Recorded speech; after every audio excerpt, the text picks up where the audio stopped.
ਵਾਹਿਗੁਰੂ ਜੀ ਕਾ ਖਾਲਸਾ ਵਾਹਿਗੁਰੂ ਜੀ ਕੀ ਫਤਿਹ। ਖੋਜ ਗੁਰਬਾਣੀ ਵਿੱਚ ਆਪ ਸਭ ਦਾ ਸਵਾਗਤ ਹੈ ਜੀ। ਸਭ ਨੂੰ ਜੀ ਆਇਆਂ ਜੀ। ਅੱਜ ਦਾ ਵਿਚਾਰ ਜਪਜੀ ਸਾਹਿਬ ਦੀ 25ਵੀਂ ਪੌੜੀ ਹੈ ਜੀ। ਆਓ ਸਾਰੇ ਮਿਲ ਕੇ ਪਹਿਲਾਂ ਪੌੜੀ ਦਾ ਉਚਾਰਨ ਅਤੇ ਉਸ ਤੋਂ ਉਪਰੰਤ ਪੰਕਤੀਆਂ ਦੇ ਅਰਥ ਕਰਾਂਗੇ।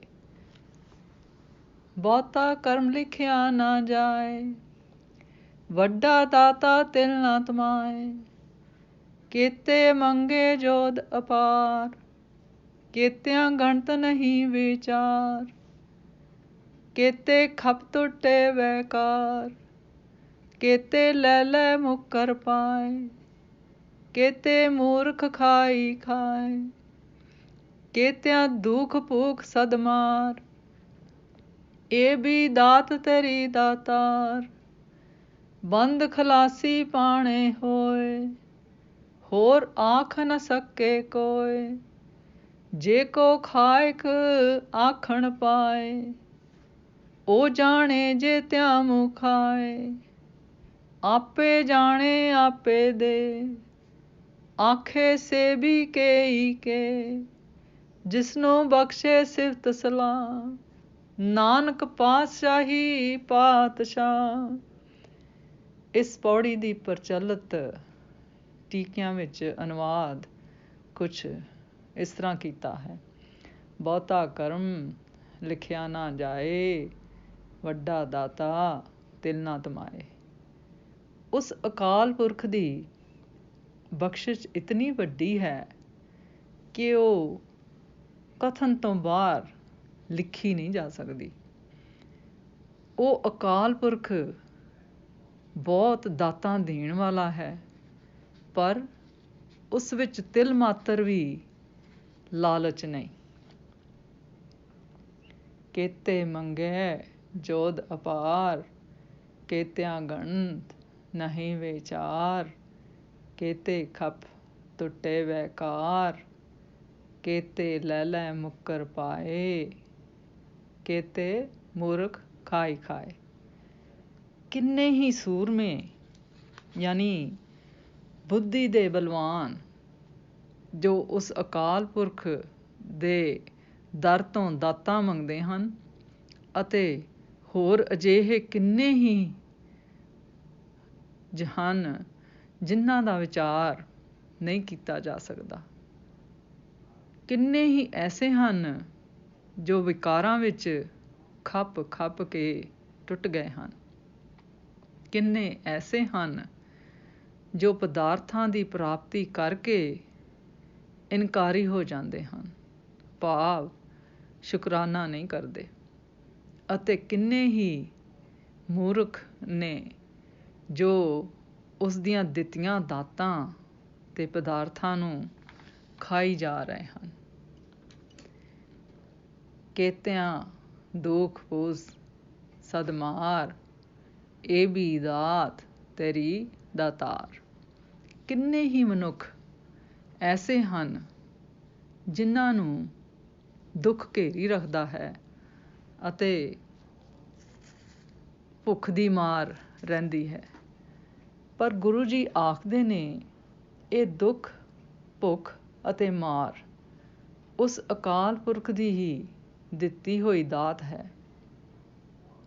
ਕਿਉਂਕਿ ਦੁੱਖ ਅਤੇ ਭੁੱਖ ਦੀ ਚੋਟ ਕਰਕੇ ਇਨਸਾਨ ਦਾ ਹੰਕਾਰ ਟੁੱਟਦਾ ਹੈ ਅਤੇ ਉਸ ਵਾਸਤੇ ਉਸ ਦੀ ਰਜ਼ਾ ਵਿੱਚ ਚੱਲਣ ਦਾ ਰਸਤਾ ਖੁੱਲ੍ਹਦਾ ਹੈ, ਭਾਵ ਐਸੇ ਇਨਸਾਨ ਨੂੰ ਹੁਕਮ ਵਿੱਚ ਚੱਲਣ ਦੀ ਸੋਝੀ ਦੀ ਸੰਭਾਵਨਾ ਪੈਦਾ ਹੁੰਦੀ ਹੈ। ਬੰਦ ਖਲਾਸੀ ਪਾਣੇ ਹੋਏ, ਹੋਰ ਆਖ ਨਾ ਸਕੇ ਕੋਇ। ਜੇ ਕੋ ਖਾਇਕ ਆਖਣ ਖਾ ਪਾਏ, ਉਹ ਜਾਣੇ ਜੇ ਤਿਆਂ ਮੂੰਹ ਖਾਏ। ਮਾਇਆ ਦੇ ਮੋਹ ਵਿੱਚ ਮਨੁੱਖ ਫਸੇ ਹੋਏ ਹਨ ਅਤੇ ਉਸ ਵਿੱਚ ਬੰਦ ਹਨ। ਗੁਰੂ ਜੀ ਆਖਦੇ ਹਨ ਕਿ ਇਹ ਇੱਕ ਉਸ ਅਕਾਲ ਪੁਰਖ ਦੀ ਰਜ਼ਾ ਹੀ ਹੈ। ਇਸੇ ਤਰ੍ਹਾਂ ਭਾਣੇ ਦੁਆਰਾ ਹੀ ਇਸ ਮੋਹ ਤੇ ਬੰਧਨਾਂ ਤੋਂ ਛੁਟਕਾਰਾ ਮਿਲਦਾ ਹੈ। ਹੋਰ ਕੋਈ ਰਸਤਾ ਨਹੀਂ। ਜੇ ਕੋਈ ਮੂਰਖ ਇਹ ਸਮਝਦਾ ਹੈ ਕਿ ਉਹ ਹੁਕਮ ਦੀ ਉਲੰਘਣਾ ਕਰਕੇ ਸੰਸਾਰੀ ਮੋਹ ਤੋਂ ਛੁਟਕਾਰਾ ਪਾ ਸਕਦਾ ਹੈ, ਤਾਂ ਉਹ ਮਨੁੱਖ ਮੂੰਹ ਦੀ ਖਾਏਗਾ, ਭਾਵ ਨਿਰਾਸ਼ ਹੋਵੇਗਾ। ਆਪੇ ਜਾਣੇ ਆਪੇ ਦੇ, ਆਖੇ ਸੇ ਵੀ ਕੇਈ ਕੇ, ਜਿਸਨੂੰ ਬਖਸ਼ੇ ਸਿਫਤ ਸਲਾਹ, ਨਾਨਕ ਪਾਤਸ਼ਾਹ। ਗੁਰੂ ਜੀ ਆਖਦੇ ਹਨ ਕਿ ਅਕਾਲ ਪੁਰਖ ਆਪ ਹੀ ਸਾਰਿਆਂ ਦੀਆਂ ਲੋੜਾਂ ਨੂੰ ਜਾਣਦਾ ਹੈ ਅਤੇ ਉਹਨਾਂ ਨੂੰ ਪੂਰੀਆਂ ਕਰਦਾ ਹੈ, ਅਤੇ ਕਿਤਨੇ ਹੀ ਲੋਕ ਇਸ ਵਜੋਂ ਸ਼ੁਕਰਾਨੇ ਵਿੱਚ ਰਹਿੰਦੇ ਹਨ। ਗੁਰੂ ਜੀ ਅਖੀਰ ਵਿੱਚ ਫਰਮਾਉਂਦੇ ਹਨ ਕਿ ਜਿਸ ਮਨੁੱਖ ਉੱਤੇ ਅਕਾਲ ਪੁਰਖ ਦੀ ਬਖਸ਼ਿਸ਼ ਹੁੰਦੀ ਹੈ, ਯਾਨੀ ਕਿ ਅਕਾਲ ਪੁਰਖ ਦੀ ਸਿਫਤੀ ਵਿੱਚੋਂ ਉਸ ਦੀ ਸਲਾਹੀਅਤ ਮਿਲਦੀ ਹੈ, ਐਸਾ ਮਨੁੱਖ ਪਾਤਸ਼ਾਹੀਆਂ ਦਾ ਪਾਤਸ਼ਾਹ ਹੈ। ਇਸ ਪੌੜੀ ਦੇ ਅਰਥ ਕੁਝ ਵਿਚਾਰਕਾਂ ਨੇ ਇੱਕ ਹੋਰ ਪੱਖ ਤੋਂ ਵੀ ਕੀਤੇ ਹਨ। ਉਹਨਾਂ ਦੀ ਸੋਚ ਅਨੁਸਾਰ ਇਸ ਪੌੜੀ ਨੂੰ ਸਮਝਣ ਵਾਸਤੇ ਪਿਛਲੀ ਪੌੜੀ 24ਵੀਂ ਦੀ ਅਖੀਰਲੀ ਪੰਕਤੀ ਨੂੰ ਨਜ਼ਰ ਵਿੱਚ ਰੱਖਣਾ ਚਾਹੀਦਾ ਹੈ। ਨਾਨਕ ਨਦਰੀ ਕਰਮੀ ਦਾਤ। ਇਸ ਪੰਕਤੀ ਵਿੱਚ ਗੁਰੂ ਜੀ ਫਰਮਾ ਰਹੇ ਹਨ ਕਿ ਇਹ ਦਾਤ ਜੋ ਨਦਰੀ ਯਾਨੀ ਕਿ ਹੁਕਮੀ ਹੈ, ਉਹ ਉਸ ਅਕਾਲ ਪੁਰਖ ਦੀ ਬਖਸ਼ਿਸ਼ ਹੈ।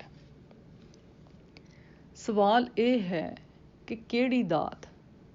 ਉਹ ਦਾਤ ਨਾਮ ਹੈ, ਜਿਸ ਕਰਕੇ ਉਸ ਕਰਤੇ ਤੱਕ ਪਹੁੰਚਿਆ ਜਾ ਸਕਦਾ ਹੈ, ਭਾਵ ਉਸ ਅਕਾਲ ਪੁਰਖ ਦੀ ਹਜ਼ੂਰੀ ਨੂੰ ਮਹਿਸੂਸ ਕੀਤਾ ਜਾ ਸਕਦਾ ਹੈ।